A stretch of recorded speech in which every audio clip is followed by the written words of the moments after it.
Let me just start off by saying I've always been really bad at video games. Growing up, I'd spend hours watching my friends finding the princess, racking up points and extra lives.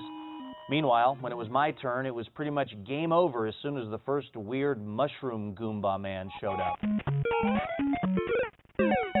So if there's one thing I have a lot of experience with, it's watching other people play video games. And let me tell you, it's boring. Extremely boring. That's why I was so shocked to read of Amazon's recent acquisition of Twitch, a wildly successful online service that allows people to basically recreate the trauma of my childhood by watching other people play video games all day long. And it turns out it's not just Twitch. There's actually a huge and growing market for video games as spectator sports. Well, there it is, ladies and gentlemen, Game 1 of the World Finals. Live tournaments can sell out arenas like the Staples Center in LA. Childhood issues aside, here's the part I don't get. If video games are themselves a notorious time waster, why exactly would someone want to watch someone else waste their time? What's next? A network that lets you watch other people mindlessly scroll through their Facebook news feed? Or binge watch Orange is the New Black?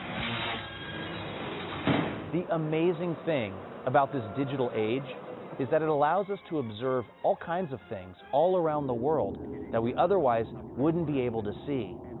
And if we squint hard enough, it almost seems like it is the real world, but it isn't.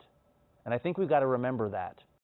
The real world has a smell and a feel to it that still can't be recreated online or in any game. And here's a fun fact. Did you know the real world is broadcasting in 3D all the time? I know. Amazing. The hard thing about the real world is that there isn't a controller for it. You can't just move people around with your super strength or jump over things if they're in your way. The real world is a game you spend your entire life trying to master, and probably never will. It's full of heartbreak and triumph and genuinely terrifying moments, and it remains, for now anyway, the most interesting game any of us will ever play.